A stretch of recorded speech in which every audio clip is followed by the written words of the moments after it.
الحمدللہ والصلاة والسلام علی رسول اللہ۔ ہدیہ اور رشوت کے مابین فرق۔ سوال کیا گیا ہے، میں اپنے انسٹیٹیوٹ کی خریداری کی ڈیمانڈ بھیجتا ہوں۔ خریداری کا فیصلہ خریداری کے سلسلے میں قائم کردہ کمیٹی کرتی ہے۔ چیز کی کوالٹی اور قیمت بھی وہی مقرر کرتی ہے اور جس سے خریدنی ہے اس کا فیصلہ بھی کمیٹی ہی کرتی ہے۔ میرا کام صرف یہ ہے کہ ان اشیاء کی فہرست بنا کر متعلقہ کمپنی کو بھیجنا ہوتی ہے۔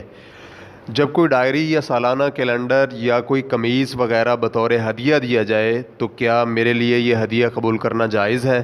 نیز گزارش ہے کہ ہدیہ اور رشوت کے مابین فرق کو تفصیلاً بیان کر دیں۔ الجواب بعون الوہاب۔ ہم نے یہ سوال محمد بن صالح العثیمین رحمہ اللہ کے سامنے پیش کیا۔ بعض کمپنیاں کسی دوسری متعلقہ کمپنی کے ملازمین پر انعامات تقسیم کرتی ہیں اور بعض اوقات تو یہ انعامات قیمتی ہوتے ہیں، مثلا گھڑی، اور بعض اوقات ان کی قیمت نہ ہونے کے برابر ہوتی ہے، مثلا عام سا قلم یا سالانہ کیلنڈر اور ڈائری یا بنیان یا قمیص وغیرہ جس پر کمپنی کی علامت ہوتی ہے۔ تو ان اشیاء کے لینے کا حکم کیا ہے؟ مثلا ہم فرض کرتے ہیں کہ ایک کمپنی کسی معین چیز یعنی لکڑی وغیرہ کی مارکیٹنگ کرتی ہے، تو وہ لوگ لکڑی خریدنے والی کمپنی کے پاس جاتے ہیں اور ان کے ملازمین لکڑی کمپنی کے انعامات تقسیم کرتے ہیں تاکہ لکڑی بیچنے والی کمپنی کی ساکھ قائم ہو اور ٹھیکے لینے والی کمپنیوں کے ملازمین کے ذہنوں میں لکڑی بیچنے والی کمپنی کا خیال رہے۔ اور یہ ہدیے اور تحفے قیمت میں بھی مختلف ہوتے ہیں، تو کیا ٹھیکیدار کمپنیوں کے ملازمین کے لیے یہ ہدیہ جات لینے جائز ہیں؟ تو شیخ رحمہ اللہ کا جواب تھا، مجھے خدشہ ہے کہ مارکیٹ میں اس کام کی بنا پر کھیل تماشا یا پھر انعامات لینے والوں کی جانب سے خیانت ہوگی۔ میری رائے یہی ہے کہ ایسا کرنا منع ہے۔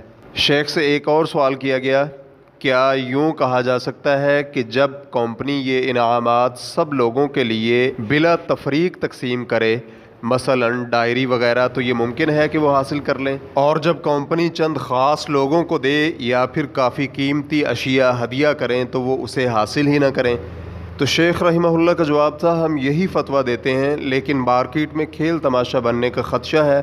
یعنی مثلا اگر کمپنی آپ کے ساتھ معاملات کرتی ہے اور اس نے آپ کو بھی باقی سب لوگوں کی طرح ہدیہ دیا ہے تو اس میں کوئی حرج والی بات نہیں ہے، کیونکہ اس میں کسی کو بھی کوئی نقصان نہیں ہے۔ لیکن جب یہ ہدیہ اور انعام خاص لوگوں کو دیا جائے اور وہ اس بنا پر گاہکوں کو تنگ کریں، خریدار تلاش کرتے پھریں اور دوسروں پر تنگیاں پیدا کریں تو یہ چیز منع ہو جائے گی۔ واللہ تعالی اعلم۔